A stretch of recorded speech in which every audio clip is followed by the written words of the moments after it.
« Plus vite !» aboya Ricardo Morales en frappant Marco Rivas dans le dos avec sa botte, projetant le concierge de 42 ans face contre terre sur le sol glissant de la salle de sport. Sa serpillière lui échappa des mains et glissa au loin, tandis qu'une vingtaine d'élèves aisés de l'Iron Forge Academy restaient figés, regardant la scène avec stupeur. « Si tu passais moins de temps à admirer les vrais combattants et plus de temps à nettoyer, ces tapis ne seraient pas aussi sales », ricana Ricardo en enjambant Marco comme s'il n'était qu'un déchet au sol. Marco se releva lentement, son uniforme absorbant l'eau sale sous lui. Ses mains tremblaient, non pas de peur, mais à cause de quelque chose de plus profond, que Ricardo venait sans le savoir de réveiller. Les jeunes élèves bougeaient nerveusement, sans savoir ce qu'ils étaient en train de voir. Sarah Martinez, la responsable de la salle, détourna rapidement le regard. Mais Marco, lui, ne baissa pas les yeux. Dans son regard, il y avait quelque chose que Ricardo ne pouvait pas comprendre. Des décennies de maîtrise, de contrôle, une force contenue qui pouvait mettre fin au règne de Ricardo en moins de 10 secondes. Ricardo, inconscient, renversa le seau de nettoyage, éclaboussant les jambes de Marco d'eau crasseuse. « Voilà. Maintenant, t'as un vrai dégât à nettoyer, » lança Ricardo avec mépris. As-tu déjà été ignoré au point qu'on oublie que tu pourrais être dangereux? Depuis 3 ans, Marco Rivas n'était qu'une ombre. Chaque soir, à 18h précises, il entrait par la porte arrière de l'Iron Forge Academy avec son chariot de nettoyage, se fondant dans le décor entre les machines sophistiquées et les affiches motivantes accrochées au mur. La salle était immense, 750 mètres carrés d'espace haut de gamme à Phoenix avec de grandes baies vitrées donnant sur le quartier chic de Scottsdale. La déco était toute en chrome et en noir, de la cage d'entraînement de luxe aux longues rangées de sacs de frappe alignés comme des gardiens de cuir. Tout y transpirait richesse et statut. Ricardo Morales en possédait presque un tiers. À 35 ans, il avait acquis une certaine notoriété en entraînant des magnates de la tech, des athlètes pros et des influenceurs. Son compte Instagram était rempli de vidéos tape à l'œil, de chaos spectaculaires et de slogans vantant un mode de vie de dominant. Il n'avait jamais percé dans le monde professionnel du combat, mais il s'était fait une place chez les amateurs. Pourtant, son empire avait une faille qu'il n'avait pas encore remarquée. Marco continuait son travail en silence, vidant les poubelles et désinfectant les appareils pendant que les écrans du hall diffusaient les temps forts des séances du jour. Il observait chaque séquence avec attention, repérant chaque erreur, chaque mouvement maladroit, chaque conseil bancal que les clients de Ricardo avalaient sans broncher. Ce que Ricardo ignorait, c'est que Marco Rivas avait une paire de gants d'or oubliés dans un vieux casier de stockage de l'autre côté de la ville. Avec 20 ans d'expérience en boxe, en combat rapproché militaire et en arts martiaux, Marco avait autrefois vécu pour le combat. Aujourd'hui, il travaillait de nuit pour $12 de l'heure afin de nourrir sa fille de 16 ans, Elena. Leur petit appartement se trouvait à seulement 15 minutes de là. Chaque soir, elle l'attendait, ses devoirs étalés sur la table de la cuisine, espérant qu'il rentre vite. Elena avait cessé depuis longtemps de lui demander pourquoi il faisait un travail aussi mal payé. Après avoir vu ce que la maladie de sa mère leur avait coûté, elle avait compris que survivre ne venait pas toujours avec des explications. De son côté, l'entraîneur Rodriguez, un vétéran du sport avec des décennies d'expérience, avait commencé à remarquer certains détails. Il observait comment Marco ajustait naturellement sa posture en regardant les exercices de grappling, et comment ses mains adoptaient, sans y penser, une garde parfaite, même quand il nettoyait les miroirs. Avec ses 25 années de métier, Rodriguez savait exactement ce qu'il voyait. Ce n'était pas des gestes anodins, c'était de la mémoire musculaire, et elle ne ment jamais. Là-haut, dans son bureau, Sarah Martinez gardait un tiroir verrouillé rempli de plaintes, des rapports officiels sur le comportement de Ricardo, qui n'avaient jamais été transmis. En 2 ans seulement, 3 employés de rang inférieur avaient démissionné, tous pour la même raison, un environnement toxique. Mais Marco était resté, il était resté parce qu'il ne pouvait pas faire autrement. Elena dépendait de ce salaire. Alors il supportait les insultes, les regards, l'humiliation quotidienne, encaissant les coups verbaux de Ricardo comme un vieux boxeur encaisse les coups au foie sans tomber. Le protégé de Ricardo s'appelait Brandon Collins, un lutteur universitaire de 21 ans, dont le père fortuné payait cher pour un entraînement privé. Brandon avait du potentiel brut, mais aucune défense, un problème que Ricardo ignorait, surtout parce que ses propres bases étaient bancales. Nuit après nuit, Marco observait en silence depuis l'ombre, pendant que Ricardo enseignait des techniques mal exécutées, une gestuelle maladroite et des réflexes dangereux qui, dans un vrai combat, pouvaient conduire à de graves blessures. Parfois, Marco avait envie de dénoncer ses erreurs, mais ce désir était étouffé par une vérité plus lourde. Défier Ricardo Morales, c'était risquer le seul filet de sécurité qu'il lui restait pour lui et pour Elena. Pourtant, dans le silence profond des petites heures du matin, quand le bâtiment était vide et que seules les caméras de surveillance l'observaient, Marco laissait tomber sa peur.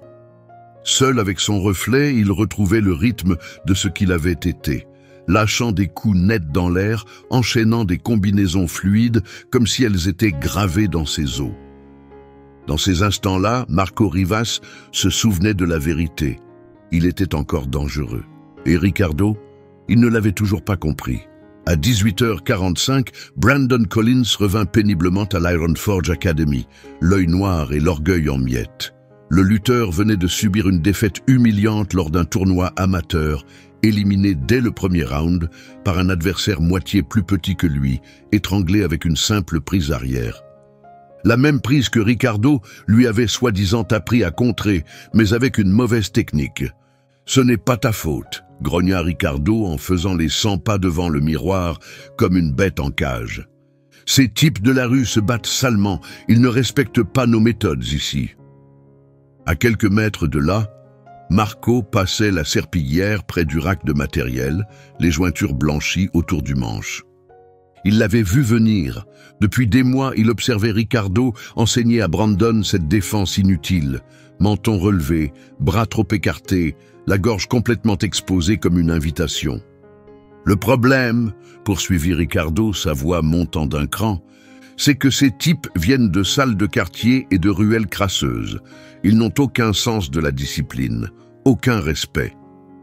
Ils balancent des coups dans le vide en espérant que l'un d'eux touche. Ce n'est pas ça les arts martiaux. » La voix de Ricardo résonnait dans toute la salle.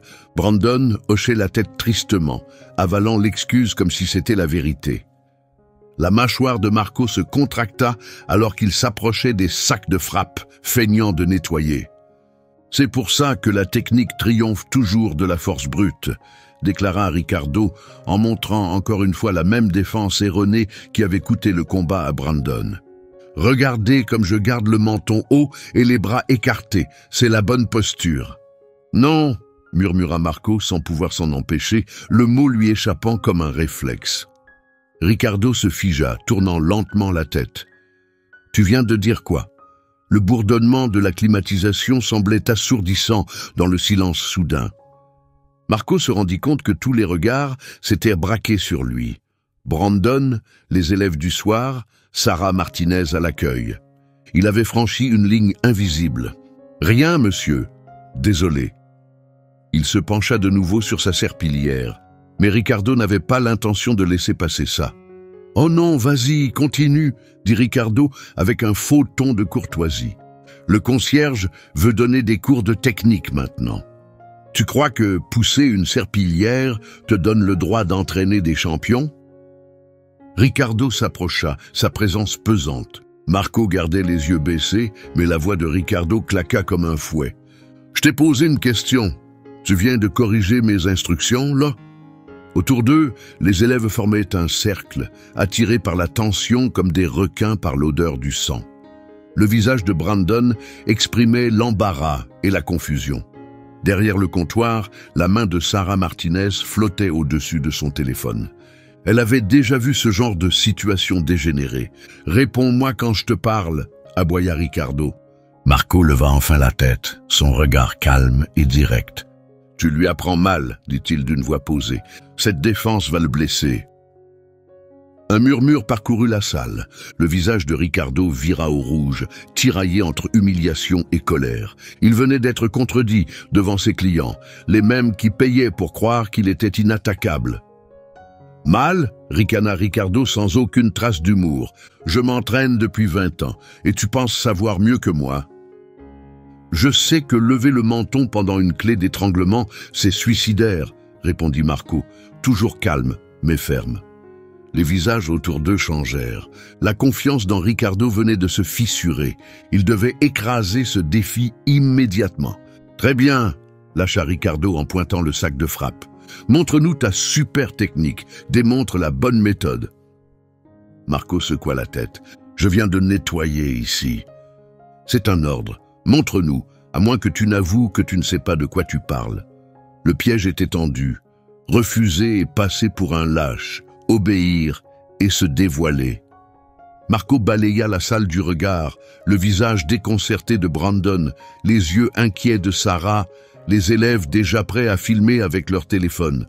Puis il marcha vers le sac de frappe et laissa tomber la serpillière au sol. Ce qui se produisit ensuite allait tout changer. Marco lança sa première combinaison avec une précision fluide. Un jab, un direct et un crochet parfait qui frappèrent le sac de 45 kilos si fort qu'il recula de près d'1 mètre. Les chaînes au-dessus gémirent sous l'impact. Son mouvement était net, équilibré, contrôlé, une démonstration de technique pure. La seconde combinaison claqua comme un coup de tonnerre, manquant d'arracher le sac de son support. La salle se figea. Pas un mot, pas un souffle. Ricardo le regardait, bouche entr'ouverte, paralysée. Brandon écarquilla les yeux en comprenant. Voilà à quoi ressemblait un vrai combattant. Marco recula aussitôt, regrettant déjà de s'être dévoilé. Mais c'était trop tard. Le visage de Ricardo était passé du rouge au violet, consumé par l'humiliation publique. « Ne m'humilie plus jamais dans ma salle, siffla-t-il d'une voix tendue. Sinon, t'es viré. » Mais ils savaient tous les deux que c'était déjà trop tard. Les élèves venaient d'assister à quelque chose qui avait brisé l'image de Ricardo.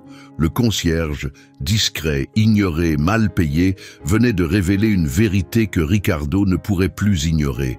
Marco Rivas en savait plus sur le combat que celui qu'il payait pour les former.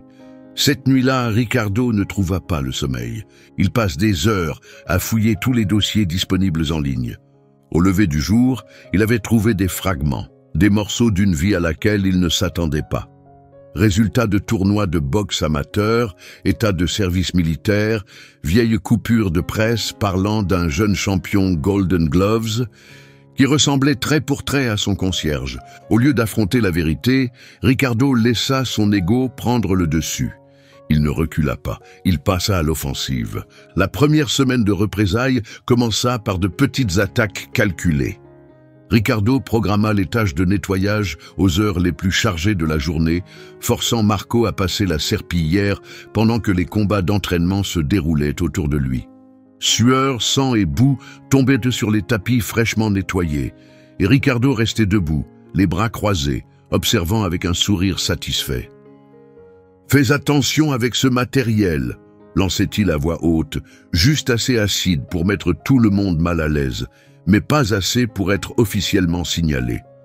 Le mot « concierge », prononcé avec mépris, devint son arme favorite pour rappeler à Marco sa place. Depuis l'accueil, Sarah Martinez voyait tout. Elle prenait des notes, priant de ne jamais devoir les remettre, mais incapable d'ignorer ce qu'elle observait. Marco endurait tout cela comme un homme qui avait connu pire. Il gardait la tête baissée, car il n'y avait pas de place pour la fierté. Pas quand Elena avait besoin de vêtements pour l'école, pas quand le loyer devait être payé dans 10 jours. La fierté ne paie pas les factures. Le silence devint son bouclier, mais Ricardo voulait plus qu'une soumission silencieuse, il voulait une domination totale. Chaque matin, Ricardo arrivait avant l'ouverture de la salle, juste pour critiquer le travail de Marco. Il fixait un miroir quelques secondes, puis pointait du doigt. « Il y a une trace ici », disait-il en désignant une zone invisible.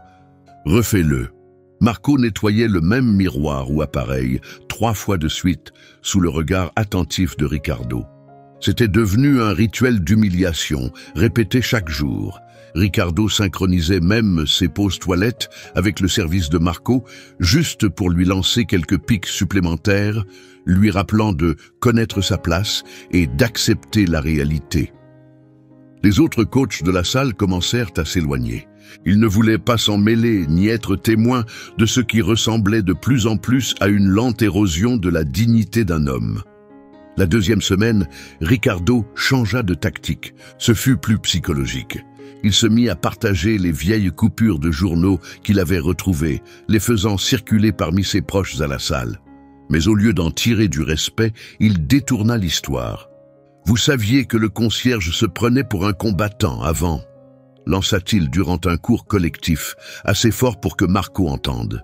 « Golden Gloves ou un truc du genre, on sait comment ça s'est terminé. » Brandon Collins se tortilla sur place. Depuis l'incident du sac de frappe, il faisait attention à Marco, et ce qu'il voyait, sa posture instinctive pendant les exercices, la façon dont ses mains formaient naturellement une garde serrée, montrait que Marco ne jouait pas. Il savait exactement ce qu'il faisait. Pendant ce temps, la présence en ligne de Ricardo changea aussi. Ses réseaux sociaux se remplirent d'attaques voilées. Des images soignées de l'ambiance élite de la salle montraient toujours Marco en arrière-plan, penché sur une serpillière en train de nettoyer. Les légendes étaient tranchantes. « Reste à ta place. Reste humble. » Ses abonnés adorèrent. Des mèmes commencèrent à circuler sur les concierges avec de grands rêves, sur l'écart entre le fantasme et la réalité. Pour Ricardo, ce n'était pas du harcèlement, c'était du contrôle. Toute son image reposait sur le fait d'être le meilleur à l'Iron Forge Academy. Chaque nouvel élève devait croire qu'il était l'expert, le chef, le modèle. Un concierge qui bougeait comme un vrai combattant menaçait tout cela. Alors, les attaques s'intensifièrent. Ricardo poussait parfois du matériel dans le chemin de Marco, par accident, le forçant à contourner les obstacles. Il haussait la voix pendant les séances d'entraînement les plus intenses, juste au moment où Marco passait à proximité, créant agitation et distraction. Il encouragea même les élèves à plaisanter, des blagues légères en apparence, mais blessantes dans le contexte. « Tu crois que le concierge vise un titre ?» riait-il, toujours à portée d'oreille. Marco ne réagissait jamais. Il continuait à travailler, puis Ricardo alla plus loin. Il commença à utiliser Marco pour des démonstrations en direct. « Regardez comment un vrai combattant garde ses distances », disait-il en poussant Marco en arrière, devant toute la classe pendant une explication technique. Certains pensent qu'à force de regarder, ils deviennent experts. Les élèves riaient nerveusement, ne sachant pas s'ils devaient suivre ou rester silencieux. Marco se redressait calmement, encaissant tout, toujours sans un mot. La troisième semaine, Ricardo toucha presque au point de rupture qu'il construisait patiemment.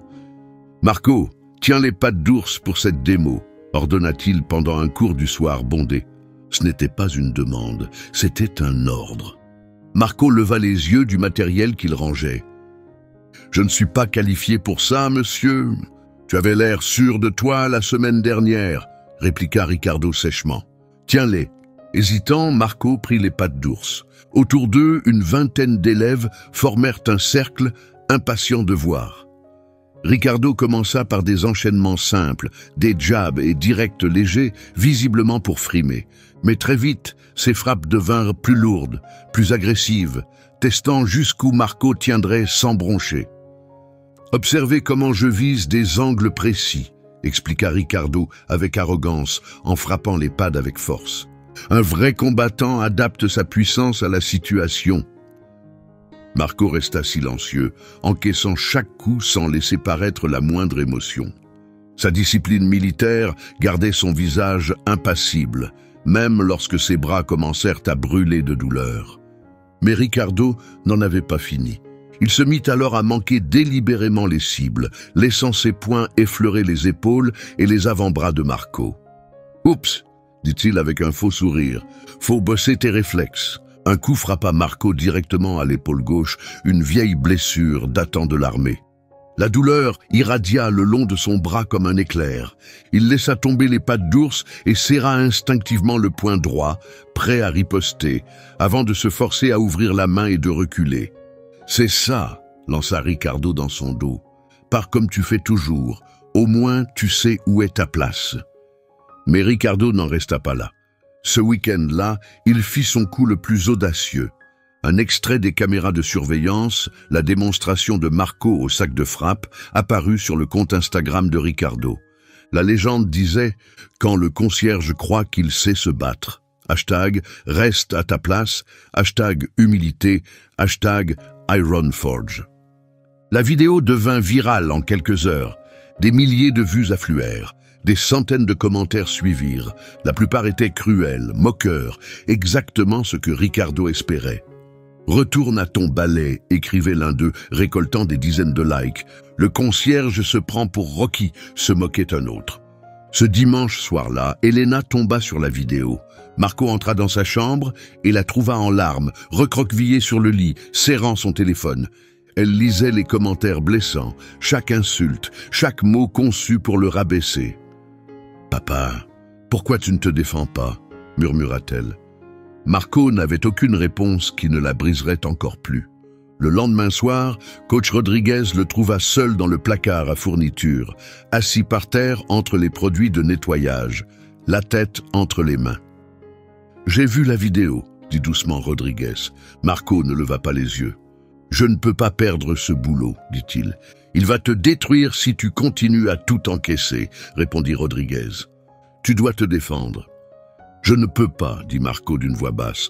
Elena commence à postuler à l'université l'année prochaine. Elle a besoin...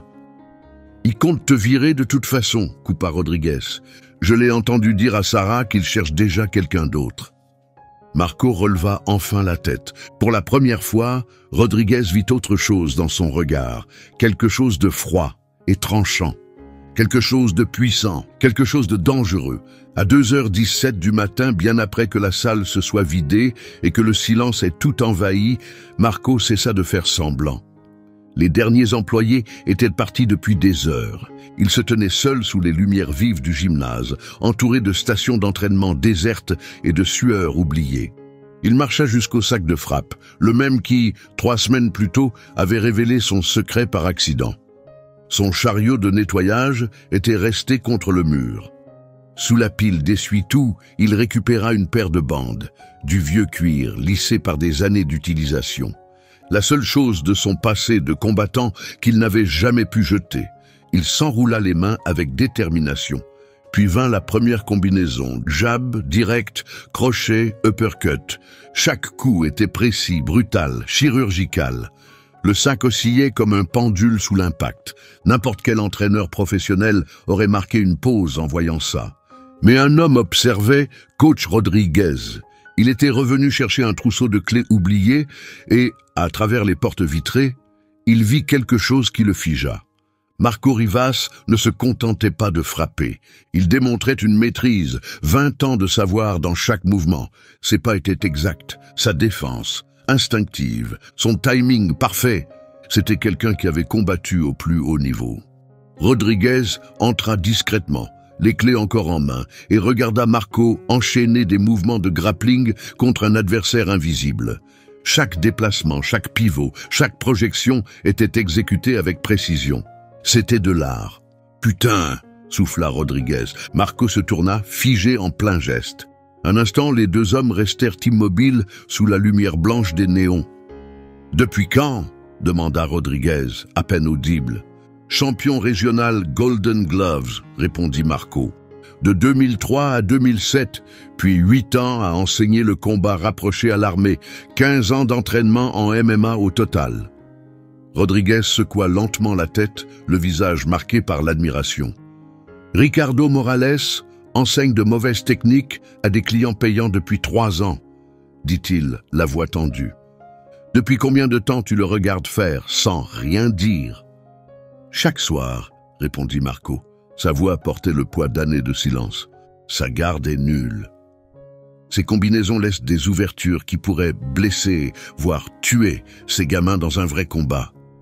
Mais j'avais besoin de ce boulot. » « Tu n'en as plus besoin, » répliqua Rodriguez d'un ton tranchant, son regard désormais déterminé. « Je l'ai entendu parler à Sarah aujourd'hui. Il a déjà prévu des entretiens pour te remplacer la semaine prochaine. » Ces mots frappèrent Marco comme un coup à la poitrine. Sa stratégie, se taire, encaisser, survivre, était en train de s'effondrer, malgré tous ses sacrifices. 3 ans à ravaler sa fierté, à souffrir en silence, à rester invisible. Pour rien. Il y a autre chose, ajouta Rodriguez. Le propriétaire de la salle a ouvert une enquête sur Ricardo. Trop de plaintes de la part du personnel et des élèves. Sarah documente tout. Elle monte un dossier. Marco s'adossa au sac de frappe, écrasé par le poids de tout ça. Les dossiers d'université d'Elena doivent être envoyés dans 6 mois, dit-il à voix basse. Je ne peux pas me retrouver au chômage. Alors écoute-moi bien, dit Rodriguez en s'approchant. Ricardo ne veut pas juste te virer, il veut te détruire. Je l'ai entendu au téléphone dire qu'il voulait en finir une bonne fois pour toutes. Il ne s'en prend pas seulement à ton travail. Il veut salir ton nom à tel point que tu ne puisses plus jamais bosser. Rodriguez marqua une pause, choisissant ses mots avec soin. Mais si on renversait la situation, et si tu arrêtais d'être sa cible, pour devenir celui qui le fait tomber, dévoile qui il est vraiment. Marco leva les yeux. Dans le regard de Rodriguez, il vit quelque chose qu'il n'avait pas vu depuis des années. Ni pitié, ni inquiétude. Du respect, un respect réel, mérité. Tu veux dire quoi, là? Un défi, un vrai. Tu le provoques, combattant contre combattant. Vous réglez ça sur le ring. Tu l'obliges à te faire face comme un homme, pas à se cacher derrière son statut. Marco secoua la tête. Jamais il n'acceptera. Il acceptera si tu le fais en public. Toute son image repose sur le fait d'être le plus fort dans la pièce. Si tu le défies devant ses élèves, devant ses abonnés, son ego ne lui permettra pas de refuser. Rodriguez sortit son téléphone et montra à Marco la dernière publication Instagram de Ricardo. Une autre vidéo humiliante extraite des caméras de surveillance, cette fois avec la légende. Certaines personnes n'acceptent tout simplement pas leurs limites. Tu réponds à ce post, dit Rodriguez. Tu le provoques dans les commentaires. Parle d'honneur, de dignité. Mets-le au défi de prouver qu'il n'a pas peur. Marco fixa l'écran, faisant défiler le flot de commentaires haineux, parfois racistes. Son esprit revit le visage en larmes d'Elena, la nuit où elle avait vu cette première vidéo. « Et si je perds ?» demanda-t-il à voix basse. « Tu ne perdras pas », répondit Rodriguez avec calme. « J'entraîne des combattants depuis 30 ans. Ricardo est un amateur régional qui sait se vendre. Toi, tu es un pro qui s'est retenu par intégrité. Tu n'es pas juste compétent, tu es dangereux. » Marco recommença à s'enrouler lentement les mains. Chaque tour de cuir usé le rapprochait de l'homme qu'il avait été. Et pour la première fois depuis des années, il se sentait à nouveau cet homme. « Tu veux que je fasse quoi exactement ?» À 3h47 du matin, un nouveau commentaire apparut sous la publication de Ricardo. « Tu veux régler ça comme des hommes? Je te défie de monter sur le ring. Un combat. Le gagnant reste, le perdant quitte Ironforge. À moins que tu n'aies peur d'un gars qui pourrait vraiment se défendre. Marco Rivas. » Au matin, la publication avait explosé. Des centaines de likes, de réponses et de tags affluaient. Le nom de Ricardo était en tendance dans les cercles locaux de combat. Tout le monde attendait une réponse. Quand Ricardo arriva à Ironforge ce mardi après-midi, la salle était en ébullition. Les élèves chuchotaient, les forums s'enflammaient, même les blogs MMA locaux en parlaient. « Tu vas vraiment affronter le concierge ?»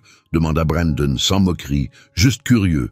L'orgueil de Ricardo répondit pour lui. Reculer détruirait son image. Gagner, en revanche, cela scellerait sa réputation à jamais. Ce vendredi-là, après la fermeture, Ricardo officialisa le combat devant une salle comble. « Puisque Marco veut s'humilier en public, annonça-t-il, je vais lui en donner l'occasion. » La nouvelle se répandit comme une traînée de poudre. Dès le mercredi, la salle fut inondée d'appels. Blogueurs, combattants amateurs, influenceurs, tout le monde voulait voir le combat. Sarah Martinez dut mettre en place une liste de réservations. Plus de 200 personnes s'inscrivirent pour y assister en direct. Ricardo passa la semaine à s'entraîner frénétiquement, plus concentré qu'il ne l'avait été depuis des années. Son Instagram était rempli de vidéos d'entraînement brutaux, accompagnés de légendes comme « Préparer une bonne leçon », rappel à la réalité en approche.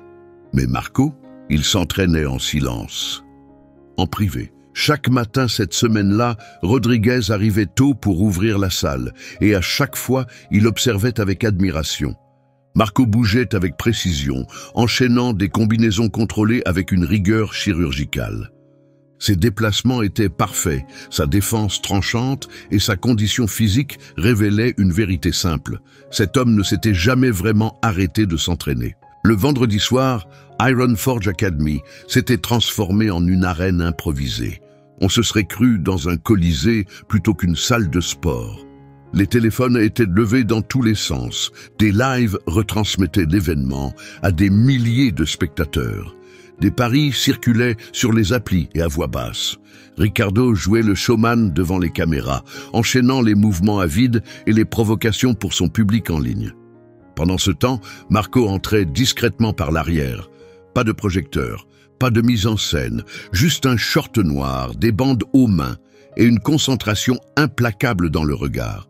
Il n'était pas là pour se venger, il était là pour mettre fin aux mensonges. Le ring n'était qu'un carré tracé au sol avec du ruban adhésif. Mais l'atmosphère était électrique. Rodriguez se tenait dans le coin de Marco. Ricardo avait Brandon Collins dans le sien. Sarah Martinez s'avança, la voix ferme, prenant le rôle d'arbitre. 3 rounds, 3 minutes chacun, ou jusqu'à ce que l'un ne puisse plus continuer. Combat propre. Touchez-vous les gants. Ricardo bondissait sur la pointe des pieds, essayant de paraître confiant. « Prêt, le concierge ?» murmura-t-il. « Il est temps de te rappeler ta place. » Marco ne répondit pas. Il restait immobile, respirant calmement, le regard figé sur Ricardo avec un calme glaçant. Il toucha les gants avec respect. Il n'y eut pas de cloche, juste la voix de Sarah. « Combattez !» Ricardo se jeta en avant comme un homme cherchant un chaos rapide. Il balança de gros coups, des attaques lourdes, désordonnées, destinées à mettre Marco au tapis rapidement. Mais aucune ne toucha sa cible. Marco esquiva le premier coup sans effort. Le second passa au-dessus alors qu'il se baissait. Le troisième, un large crochet du droit, manqua totalement quand Marco se glissa à l'intérieur, assez près pour toucher l'épaule de Ricardo. Mais il ne le fit pas. L'excitation du public laissa place à la confusion. Où était le combat qu'ils étaient venus voir? Pourquoi le concierge ne ripostait-il pas? Ce qu'ils voyaient, c'était autre chose, quelque chose de rare. Pendant tout le premier round, Marco ne frappa presque pas. Il se contenta de faire rater Ricardo. Chaque geste de ce dernier était contré par une défense si fluide qu'on aurait cru à une chorégraphie. Marco ne donna que 3 coups, des jabs secs qui effleurèrent le visage de Ricardo, juste assez pour lui rappeler « je pourrais en finir si je le voulais ». Ricardo regagna son coin en titubant, trempé de sueur, haletant. Son orgueil était plus atteint que son corps. « Pourquoi il ne se bat pas ?» souffla-t-il. « Peut-être, » murmura Brandon, « parce qu'il n'en a pas besoin. » Le deuxième round commença et le ton changea. Marco passa à l'attaque, pas de manière brutale, mais avec précision. Chaque coup était une leçon. Un jab direct parfait fit reculer la tête de Ricardo. Un crochet au corps le plia en deux. Puis vint un uppercut qui envoya son protège-dents voler. La foule explosa. Les téléphones capturaient chaque instant, alors que l'homme que tout le monde croyait intouchable était méthodiquement démonté par celui qui l'avait humilié pendant des années. Dans le coin de Marco, Rodriguez se pencha. « Ce n'est pas un combat, souffla-t-il. C'est un cours magistral. » Le troisième round n'eut jamais lieu. Ricardo revint en balançant ses poings, chaque coup chargé de désespoir. Sa technique avait disparu, son souffle aussi, son ego saignait. Puis arriva le moment final. Ricardo lança un dernier direct maladroit, mettant tout ce qu'il lui restait dedans. Marco se glissa à l'intérieur et répliqua avec un crochet du gauche, si net, si précis, qu'il résonna comme une batte frappant un fruit. Ricardo s'effondra instantanément, mou, inerte. Un silence glacé s'empara de la salle. Des dizaines de téléphones étaient braqués sur le ring, capturant l'instant où tout bascula. Marco tomba à genoux près de lui, vérifiant sa respiration, son pouls. calme, professionnel, comme lors de ses interventions de secouriste de combat dans des lieux bien plus dangereux. Quand Ricardo rouvrit les yeux, Marco l'aida à s'asseoir. « Ça va ?» demanda-t-il doucement, sincèrement. Ricardo hocha lentement la tête, étourdi et vaincu. Sa mâchoire était meurtrie, mais c'était son ego qui était brisé. Puis la foule explosa, des acclamations, des applaudissements, des cris d'incrédulité. Tous savaient qu'il venait d'assister à quelque chose d'historique. En quelques minutes, les vidéos furent publiées partout. Le hashtag « Justice pour Marco » commença à devenir tendance sur les réseaux. Des entraîneurs, des combattants et des personnalités du sport repostèrent les images avec des légendes louant la discipline, la technique et la maîtrise de Marco. Ils parlèrent de l'une des corrections les plus nettes jamais infligées avec autant de retenue. La réputation patiemment construite de Ricardo ne reçut pas seulement un coup. Elle s'effondra. 10 secondes de combat avaient balayé 3 ans de posture. Mais tandis que Marco aidait son ancien bourreau à se relever, offrant une dignité que Ricardo ne lui avait jamais accordée, aucun des deux ne savait que le véritable combat ne faisait que commencer. Le lendemain matin, Ricardo Morales se réveilla pour découvrir que le monde qu'il avait bâti avait disparu. Le clip du chaos se répandit comme une traînée de poudre. TikTok, Instagram, Twitter, YouTube, il était partout. Le hashtag « Justice pour Marco » était en tendance mondiale, dépassant 2 millions de vues et grimpant encore. Des combattants professionnels et des coachs repostaient la vidéo avec des légendes comme « technique impeccable » et « voilà comment on fait ». Mais l'humiliation de Ricardo ne faisait que commencer. Son premier appel ne fut pas à son entraîneur, mais à son avocat, Giovanni Ortega, un ténor du barreau réputé pour transformer les défaites en procès. « Je dois te voir tout de suite », exigea Ricardo, la mâchoire encore douloureuse du crochet gauche de Marco. « Je porte plainte pour agression. » Dès le lundi, Ricardo s'était recasté, de tyran défait à victime innocente d'une violence non provoquée. Ortega monta un récit présentant Marco comme un employé instable ayant agressé son patron pendant ce qui devait être un simple exercice d'entraînement. « Mon client a craint pour sa vie », déclara Ortega à la chaîne ABC de Phoenix ce soir-là. Monsieur Rivas a utilisé un niveau de violence professionnelle contre un entraîneur amateur qui essayait simplement de l'aider à gérer sa colère. C'était clairement une attaque préméditée déguisée en match sportif. Mardi matin à 6 heures, la police arriva à l'appartement de Marco. Par la fenêtre de la cuisine, Elena regarda 3 agents menotter son père et l'emmener. Son cœur se brisa alors que les voisins sortaient, murmurant et filmant avec leur téléphone. L'offensive médiatique de Ricardo fonctionnait exactement comme prévu. Il apparut dans les émissions du matin, la mâchoire entourée de bandages spectaculaires, parlant doucement du traumatisme qu'il avait subi et de sa peur persistante face à un homme qu'il prétendait avoir mentoré. « J'ai donné un travail à Marco Rivas quand personne d'autre n'en voulait », déclara Ricardo au présentateur compatissant de Channel 12. « J'ai essayé de le guider, de lui donner une structure et un avenir. Voilà comment il m'a remercié par une agression qui aurait pu me tuer. » Le montage du récit de Ricardo était chirurgical.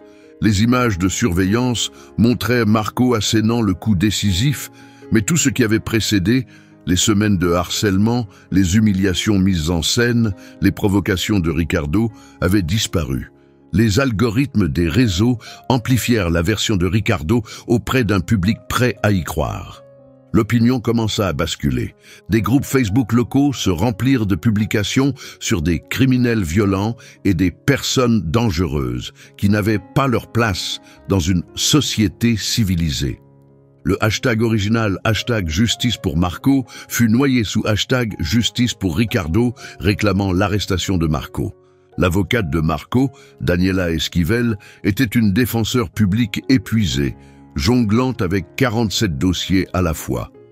Pendant leur bref entretien de 15 minutes, elle parcourut les accusations de Ricardo, le front se creusant de plus en plus.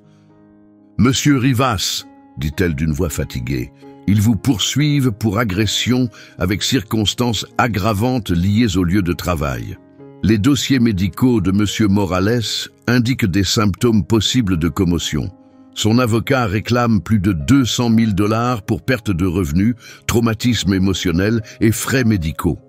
Dans le couloir du tribunal, Elena était assise, les mains serrées, regardant Ricardo poser pour les caméras à l'extérieur. Sa mâchoire blessée ne l'empêchait pas de donner des interviews sur son long chemin vers la guérison et sa peur de représailles. Ortega déposa des requêtes pour empêcher que la vidéo virale soit utilisée au tribunal, arguant qu'elle avait été enregistrée sans consentement et qu'elle influencerait les jurés. Il mobilisa des témoins de moralité pour défendre Ricardo et dépeignit Marco comme un combattant dangereux et hautement entraîné, ayant caché ses compétences. Pendant ce temps, Sarah Martinez se retrouva piégée. Elle avait tout: plaintes, vidéos de surveillance, notes détaillées sur les abus de Ricardo, même des enregistrements où il se vantait de son plan pour détruire Marco. Mais les propriétaires de la salle étaient terrorisés par les procès. « Si tu témoignes contre Ricardo, tu es fini », prévint Carlos de Santis, l'investisseur principal d'Ironforge. « On ne peut pas avoir des employés qui sabotent nos coachs, pas en public, pas pour des raisons personnelles. » Alors que le récit victimaire de Ricardo gagnait du terrain, son audience sur les réseaux explosa. Il était désormais présenté comme l'Américain travailleur, attaqué par un criminel violent. Sa cagnotte en ligne pour ses frais de rétablissement récolta 50 000 $ en moins d'une semaine. Puis le changement arriva d'un endroit inattendu. Elena, brisée de voir le nom de son père traîner dans la boue, ouvrit son propre compte TikTok. Sa première vidéo était simple mais dévastatrice. « Mon père est l'homme le plus gentil que je connaisse », dit-elle en larmes. Il faisait des nuits à nettoyer cette salle pour payer mes vêtements d'école et les factures médicales de ma mère avant qu'elle ne meure. Ricardo Morales l'a humilié chaque jour pendant 3 ans parce qu'il pensait qu'être concierge le rendait invisible. Personne n'a pris sa défense.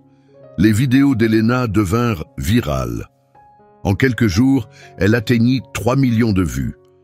Elle montra les trophées Golden Gloves de Marco, ses décorations militaires, des photos de lui en train de faire du bénévolat dans des programmes de boxe pour jeunes, avant que les difficultés financières ne le poussent à devenir concierge. Elle donna à Internet ce que Ricardo ne pouvait pas effacer, l'humanité de son père. Mais la machine juridique de Ricardo continua d'avancer. L'accusation présenta Marco comme une bombe à retardement, un tueur entraîné, ayant dissimulé ses compétences violentes à son employeur. Elle soutint que son passé militaire et de boxeur lui imposait un devoir supérieur de retenue, peu importe les provocations. L'histoire, partie d'un chaos viral, devenait quelque chose de plus sombre, une bataille autour de la vérité, du récit et de la survie. « Monsieur Rivas n'est pas la victime ici », déclara la procureure Deborah Carter lors de l'audience préliminaire. C'est un adulte avec une formation intensive au combat qui a choisi de libérer une force potentiellement mortelle contre un entraîneur amateur pendant ce qui aurait dû être une interaction calme sur le lieu de travail. La salle d'audience était divisée en deux. D'un côté se trouvaient les partisans de Ricardo, beaucoup portant des t-shirts justice pour Ricardo et brandissant des pancartes sur la sécurité au travail. De l'autre, les alliés de Marco galvanisés par la campagne virale d'Elena et le retour du mouvement #Justice pour Marco. Coach Rodriguez était assis silencieusement au dernier rang, son téléphone lourd dans sa poche, un téléphone contenant des preuves pouvant libérer Marco, mais aussi coûter cher à Rodriguez si Ironforge Academy se vengeait. Il avait secrètement enregistré à de nombreuses reprises le harcèlement de Ricardo, captant les insultes, les menaces et le plan pour pousser Marco à bout. Mais en voyant Marco risquer 5 ans de prison pour s'être défendu après 3 ans de tourments, Rodriguez comprit que certaines choses valaient plus que la sécurité de l'emploi. Ce soir-là, Rodriguez fit son choix.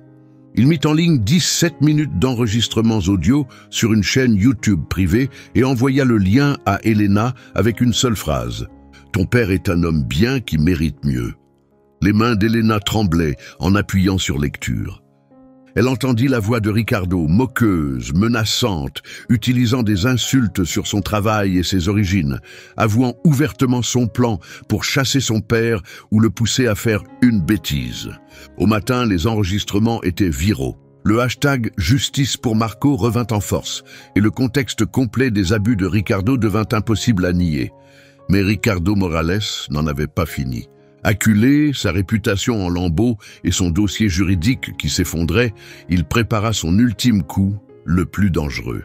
Le matin du procès de Marco Rivas, le palais de justice du comté de Maricopa était saturé de tensions.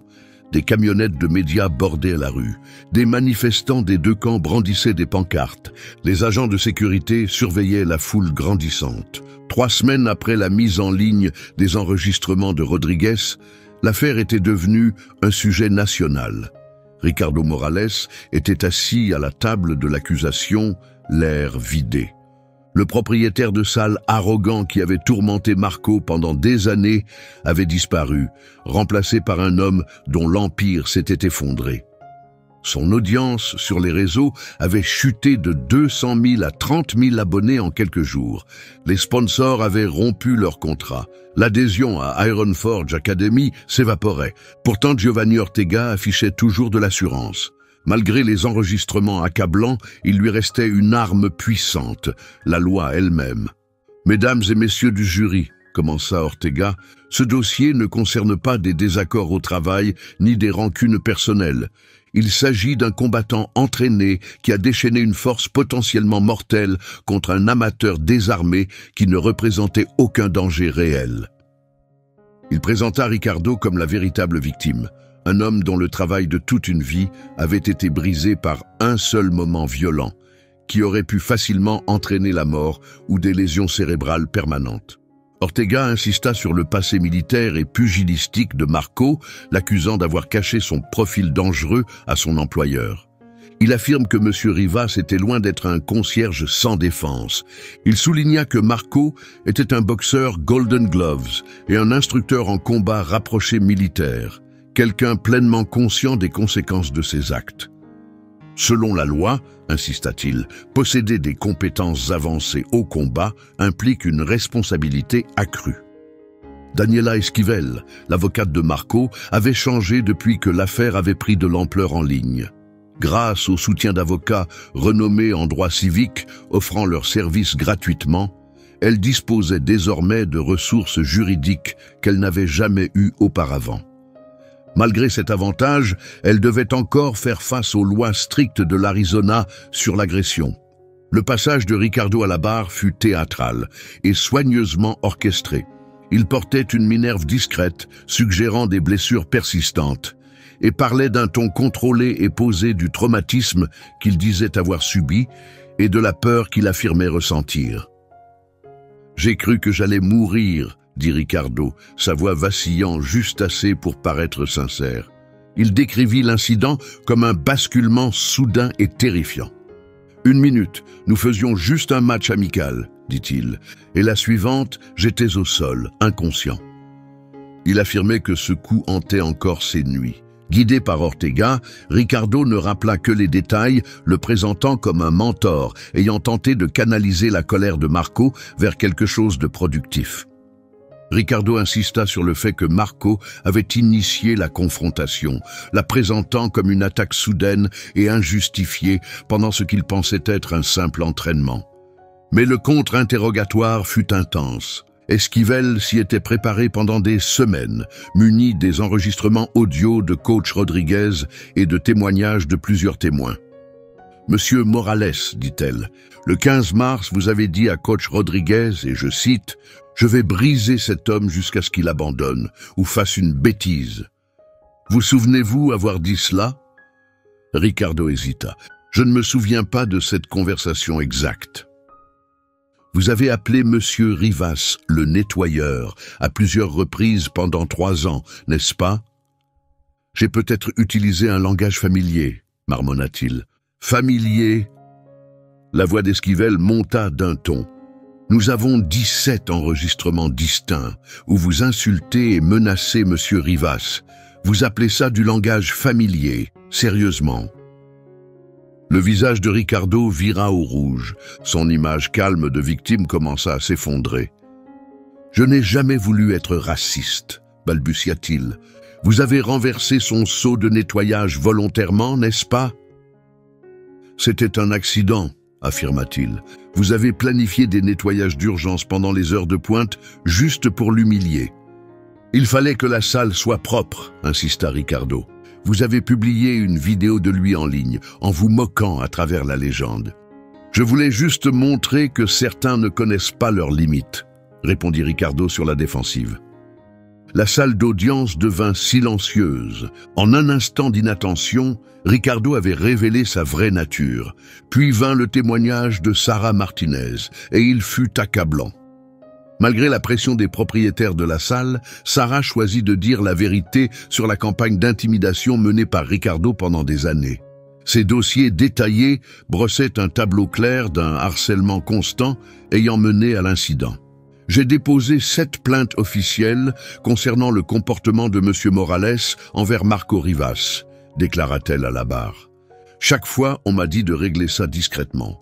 M. Morales m'a clairement dit qu'il voulait se débarrasser de Marco et qu'il trouverait un moyen d'y parvenir.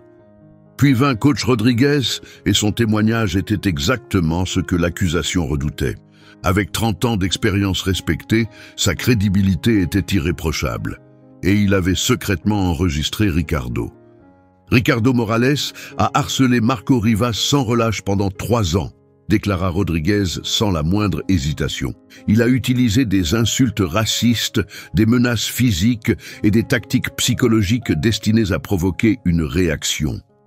Ce n'était pas un simple conflit professionnel, c'était une tentative méthodique de détruire un homme.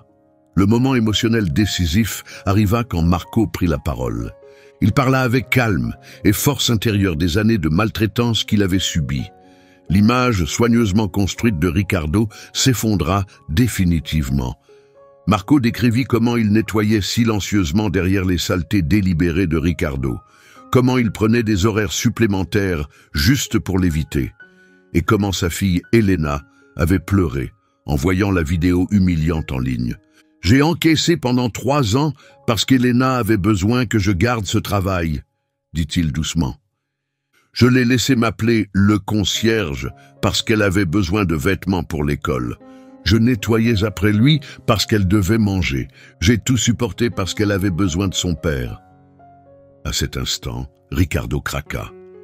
L'homme qui avait bâti son image sur le contrôle et l'autorité ne supportait pas de voir celui qu'il avait tenté de briser faire preuve d'autant de force et de dignité.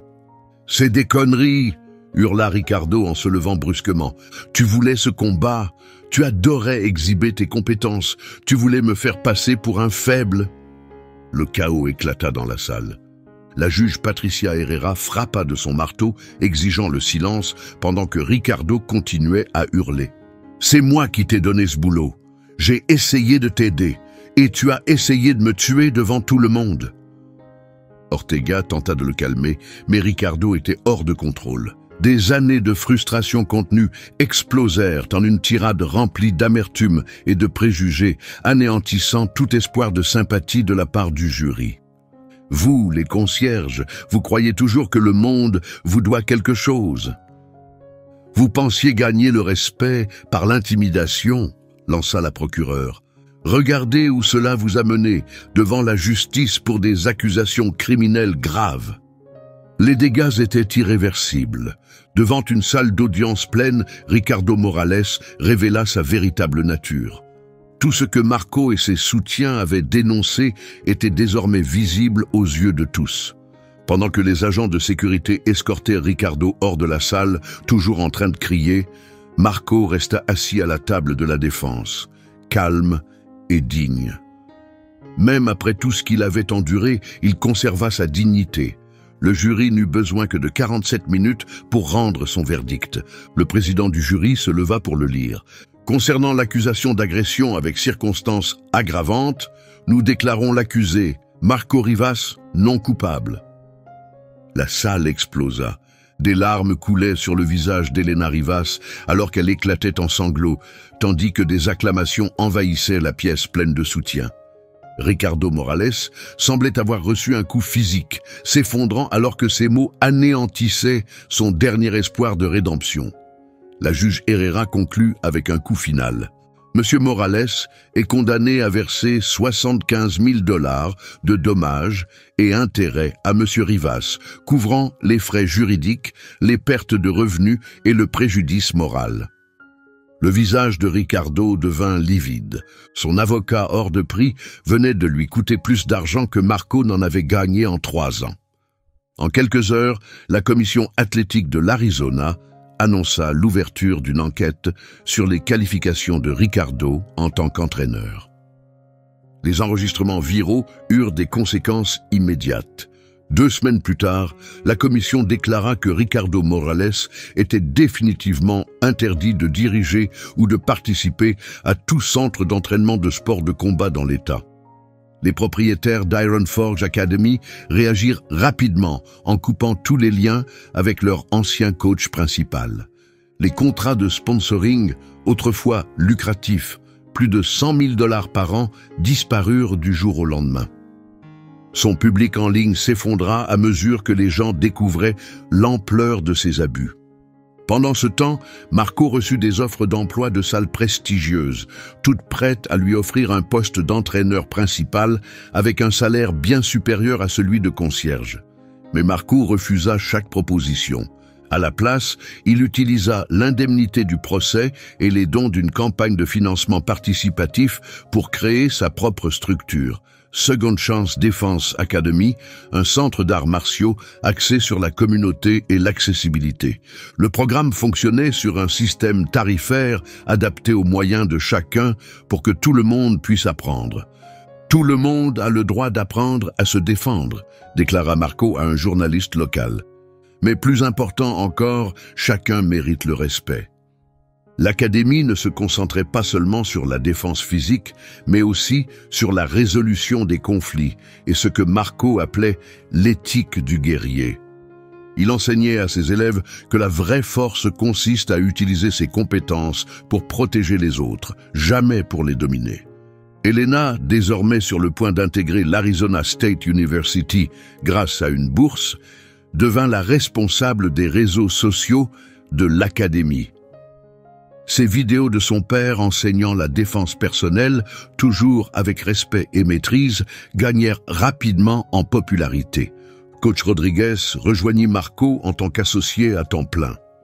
Parmi les premiers inscrits se trouvait Brandon Collins, l'ancien élève vedette de Ricardo. Grâce à l'enseignement patient et respectueux de Marco, Brandon commença enfin à apprendre correctement. Ricardo, quant à lui, continua de sombrer. N'ayant trouvé aucun emploi dans l'industrie du fitness à Phoenix, il dut accepter un poste au salaire minimum dans une chaîne de salles de sport au Nevada. 3 de ses anciens collègues portèrent plainte contre lui, soutenus par les enregistrements de Rodriguez. Les frais juridiques s'accumulaient. Le hashtag « Justice pour Marco » évolua en « Second Chance Defense », déclenchant un mouvement profond dans le monde des arts martiaux. Un rejet de la masculinité toxique au profit d'une culture fondée sur l'honneur, l'inclusion et la responsabilité personnelle. Des combattants professionnels commencèrent à visiter l'académie de Marco, désireux de s'entraîner avec celui qui était devenu un symbole de force, d'intégrité et de véritable discipline. 6 mois plus tard, Second Chance Defense Academy était bien plus qu'une école florissante. C'était devenu un mouvement national. L'école montrait au monde qu'un véritable guerrier n'utilise pas son pouvoir pour écraser les autres, mais pour les élever. Le plus grand châtiment de Ricardo Morales ne fut ni juridique ni financier. C'était de devoir regarder Marco devenir tout ce que lui-même avait seulement prétendu être. Respecté, réussi, admiré par ceux qui comptaient vraiment. 1 an après le coup de poing qui avait tout changé, Marco se tenait fièrement au centre de sa propre académie. Il observait Sofia, 12 ans, pratiquer des mouvements de défense qui pourraient un jour la protéger de la cruauté qu'il avait lui-même connue. Second Chance Defense Academy était devenu bien plus que ce qu'il avait jamais imaginé.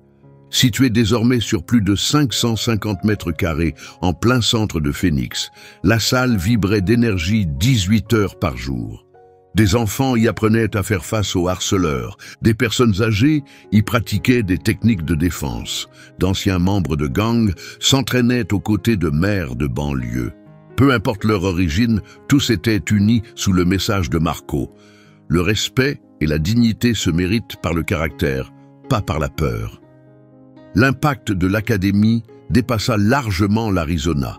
Plus de 300 salles en Amérique du Nord adoptèrent les principes de Marco, politique stricte contre le harcèlement, enseignement fondé sur la morale, tolérance zéro envers la discrimination. La Fédération internationale de MMA créa même un prix annuel à son nom, destiné aux instructeurs incarnant l'éthique du guerrier dans leur communauté. Elena obtint son diplôme de l'Arizona State avec mention. Sa thèse de sociologie, du concierge au héros, comment les réseaux sociaux amplifient les mouvements de justice, devint lecture obligatoire dans plusieurs universités. Elle fut ensuite acceptée à Harvard Law School, avec l'intention de se spécialiser dans la lutte contre les discriminations au travail. Lors de son TEDx Talk devenu viral, Elena partagea ce qu'elle avait appris. « Mon père m'a appris que la vraie force ne consiste pas à gagner des combats. Elle consiste à se lever même quand cela peut tout vous coûter. » Pendant ce temps, le nom de Ricardo Morales devint un exemple à ne pas suivre, étudié dans les cours d'éthique des affaires, comme un cas classique de pouvoir corrompu et d'arrogance menant à la chute. À 37 ans, Ricardo Morales travaillait dans une petite salle de sport d'une ville rurale du Montana. Il avait tout perdu, sa maison, sa notoriété en ligne et plus encore, son identité. Chaque tentative de redorer son image se heurtait à des rappels de ses actes passés. L'histoire refusait de lui accorder une réécriture, mais la chute de Ricardo servit un objectif plus grand. Elle montra que ceux qui abusent de leur pouvoir peuvent en subir les conséquences, si les victimes trouvent le courage de parler et si les communautés choisissent la justice plutôt que le silence. Le documentaire Second Chance, l'histoire de Marco Rivas, fit sa première au festival de Sundance, salué pour son regard honnête sur le racisme au travail et le rôle des réseaux sociaux dans la quête de justice. Netflix en acheta les droits et le parcours de Marco atteignit plus de 40 millions de personnes à travers le monde. Des combattants professionnels de MMA venaient régulièrement s'entraîner avec Marco dans son académie. Ce n'était pas seulement sa technique parfaite qui les attirait, mais aussi sa vision profonde et réfléchie des arts martiaux. L'ancien champion de l'UFC, Daniel Cormier, l'a même qualifié de professeur d'arts martiaux le plus important d'Amérique aujourd'hui lors d'un podcast écouté par plus de 3 millions de personnes. Le fonds de bourse de l'Académie, entièrement financé par les dons de la communauté Second Chance Defense, offrait chaque année une formation gratuite à plus de 400 élèves issus de familles à faible revenu. La philosophie d'enseignement de Marco était simple. Il pensait que tout le monde devait avoir le droit de se défendre et la sagesse de savoir quand utiliser cette capacité. Coach Rodriguez, aujourd'hui dans la soixantaine, était devenu l'instructeur principal de l'académie. Marco, lui, consacrait son temps à développer des programmes d'éducation contre le harcèlement dans les écoles publiques. Leur programme scolaire avait été adopté par 17 districts et ces écoles avaient signalé une baisse moyenne de 60% des cas de harcèlement. Brandon Collins, autrefois un élève en difficulté sous la tutelle de Ricardo Morales, était désormais une étoile montante du combat professionnel. Grâce à l'accompagnement attentif de Marco et à son enseignement fondé sur des valeurs, Brandon avait terminé sa carrière amateur invaincu et avait commencé fort en tant que professionnel. Sur les réseaux sociaux, Brandon remerciait souvent Marco et l'Académie Second Chance Defense pour son évolution, pas seulement sur le ring, mais aussi dans la vie. Les murs de l'Académie étaient couverts de lettres manuscrites d'élèves dont la vie avait été transformée. Des victimes de harcèlement y racontaient comment elles avaient trouvé le courage et la confiance. Des parents expliquaient que leurs enfants étaient devenus des protecteurs, refusant de rester spectateurs face à l'injustice. Sarah Martinez, l'ancienne employée de la salle de sport, qui avait témoigné avec courage malgré la pression énorme de son entreprise, occupait désormais le poste de directrice administrative de l'académie. Choisir la justice plutôt que la sécurité de l'emploi lui avait coûté son poste chez Ironforge, mais cela lui avait donné quelque chose de bien plus précieux, la certitude d'avoir contribué à sauver une vie. Les matinées de Marco commençaient toujours de la même façon. Il arrivait tôt, balayait le sol et préparait l'espace, comme il l'avait toujours fait. Mais aujourd'hui, il nettoyait les lieux qu'il possédait lui-même, un endroit construit sur des valeurs qu'il refusait de trahir. Le sac de frappe, qui avait autrefois révélé son secret, était désormais suspendu dans un lieu d'honneur.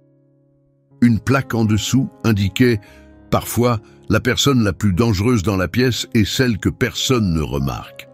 Si cette histoire vous a touché, partagez-la avec quelqu'un qui a besoin de se rappeler. Les intimidateurs ne gagnent jamais quand des gens courageux refusent de se taire. Abonnez-vous pour découvrir d'autres histoires qui prouvent que des personnes ordinaires peuvent accomplir des choses extraordinaires en refusant de fermer les yeux sur l'injustice. Et n'oubliez jamais, les vrais guerriers ne créent pas de victimes, ils forment d'autres guerriers. Sur le mur principal de l'académie, la déclaration de mission de Marco était affichée en lettres manuscrites élégantes.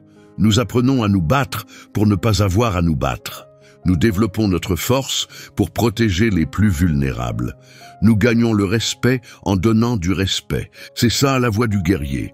Alors que la lumière du soleil traversait les grandes fenêtres, projetant des ombres sur les tapis où s'entraînaient des gens autrefois divisés par la colère, Marco observait.